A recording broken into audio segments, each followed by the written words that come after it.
Let's close our eyes for a moment.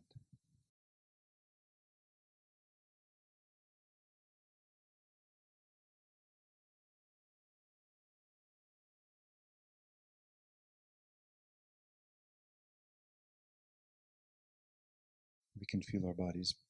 We can feel our breath.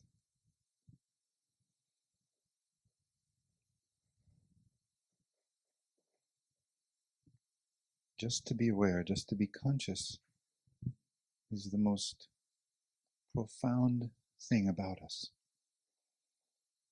And like a fish swimming in water, we usually take it for granted.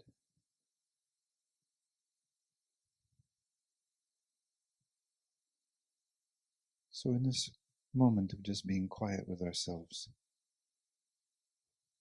let us be reminded how brief our lives are.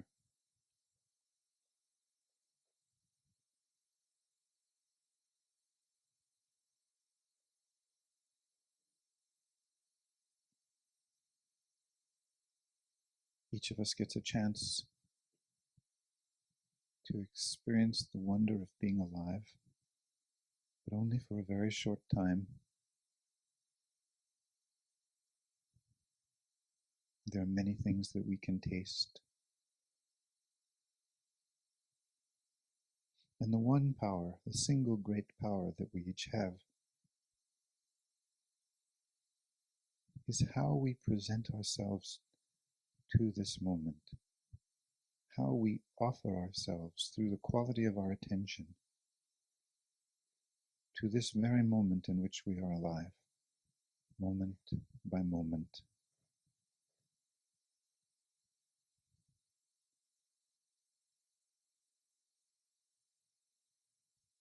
And we become so involved, so caught up in such a small perspective about our lives that we spend a lot of our time complaining, even being angry or bitter.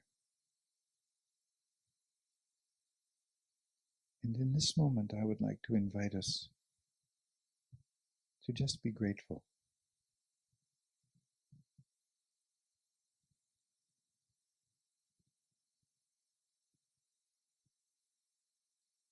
There's no reason, except that if you do understand what you are and the gift of life, the most natural thing of all is to be grateful. Oh, of course, there are problems in the world. Human beings are terrible predators on each other and on our planet. Many things that we can talk about. Yet, right now, in this moment, just to feel our own bodies, to be alive, to start with your own sense of being, of physical aliveness, to feel your breathing, and to be grateful.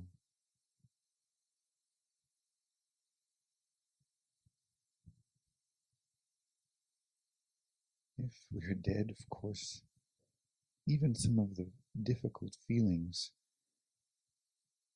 that we run from in our lives or defend against or object to, if suddenly you were given back life, even fear would be something to be grateful for. If suddenly, if your life were given back to you, even anxiety, loneliness, grief, you would say, yes, yes, these are fundamental to being a human being, to being alive. Even this I can be grateful for.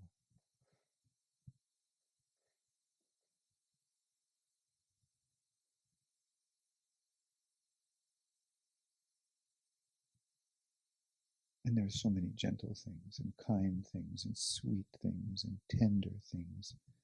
Friendship, the caress of a lover, looking into the eyes of your own children, seeing new life gestating in the belly of a woman, amazing artwork. So many things that we can be grateful for.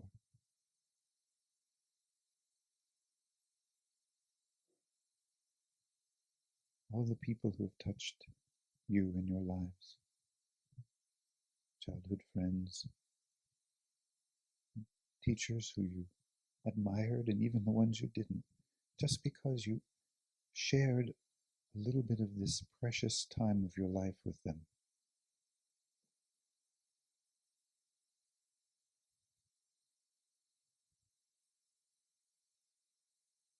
Be grateful for the sensations of the wind on your skin, or rain,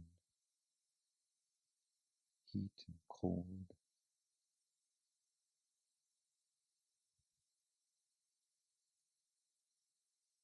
Even the uncertainty of life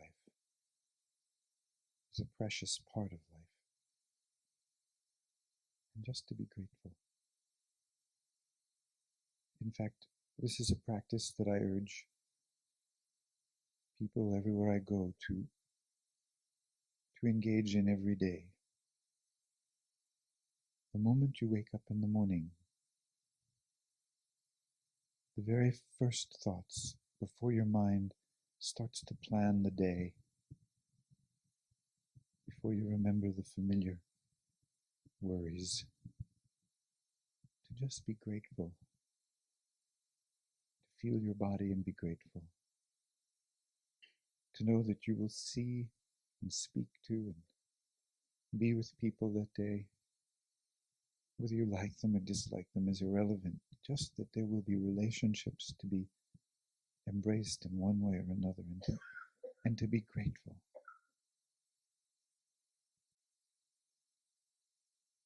Gratitude is a freely chosen, living relationship to this moment.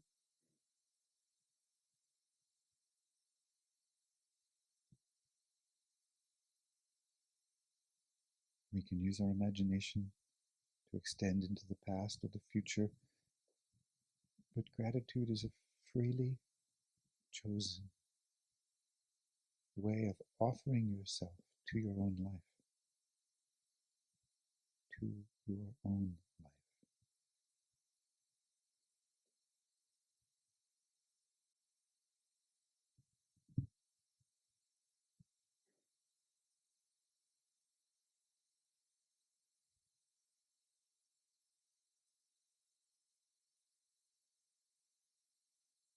Nobody can take this away from us.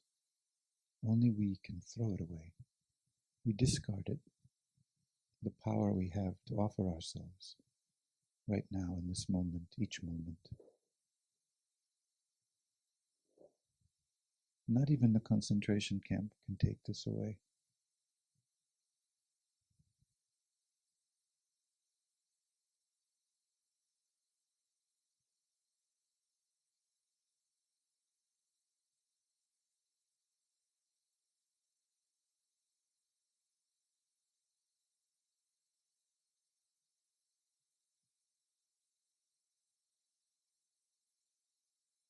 Only we can give it away. Discard it. Become proud in our own anger. Become proud in our own resentment or bitterness. We can choose to be self-destructive in our minds and in our acts.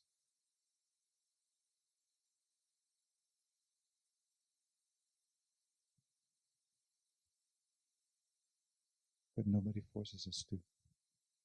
Nobody has that power.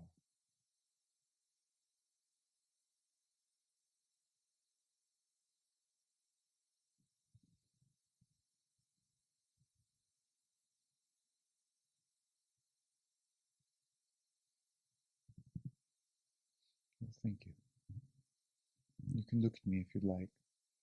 I think there's more to be grateful than that, but we can open our eyes.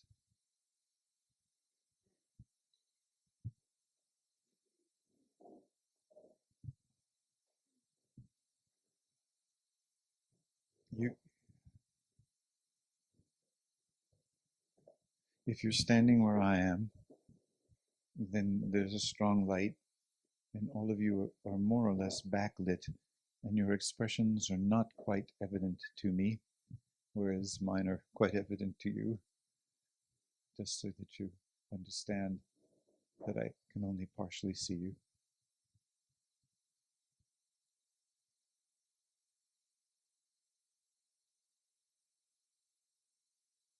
No, it's good. I want this to be videoed. I think I'm an important person in the world. Needs a record of the things that I say. This is also the comedy school, and I'm apprenticing. Tonight is my first formal opportunity to do a stand-up comedy routine here in Denmark.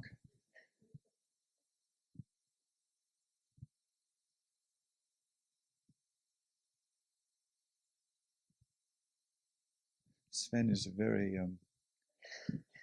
he's wise, he's clever. He knows that if he gives me a topic that is too limited, I'll get in trouble. So he chooses absolutely broad topics that mean everything and nothing. That way I have complete freedom. So we're talking about spiritual maturity tonight. Let me first say that we're caught in a very paradoxical kind of circumstance, all of us, all the time, but particularly tonight, particularly when we want to look into the depth of what life really is about,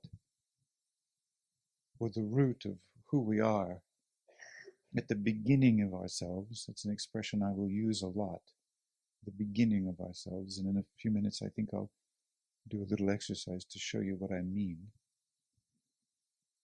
When we come here, where we live, this present moment, which is the beginning, it's always the beginning.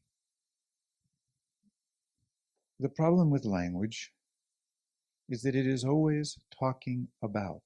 That's the intrinsic nature of language. Except when we allow ourselves to literally speak poetry, when we aren't thinking with our minds, but our words are the direct extension of the totality of our felt recognition of ourselves and of that moment, when we speak from our hearts. In that moment, the words, the person, and the place we're speaking into unify, become a living place. But most of the time, what we do with words is always talk about something. So, for example, if I want to talk about self-realization, there's really no words there. There's nothing to be said. If you've had that experience, and if I've had that experience, something inside of us resonates and recognizes each other. If I've had that experience and you have not, something inside of you will feel, if you're ready, you'll feel a call, you'll feel a quality, we can call it a light, a warmth, something that moves in you. But the actual words themselves that really would call us to the depths of who we are only about that place. They're never really at that place itself.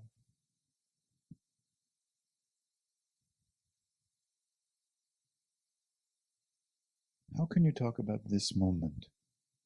This is where we live. Each of our bodies are made of 100 trillion cells, more or less. I was reading recently that if you take the DNA, which is highly crumpled, inside the nucleus of the cell, and you stretched it out, there's about, if I remember, I think about almost 2 meters of DNA stretched out in every cell.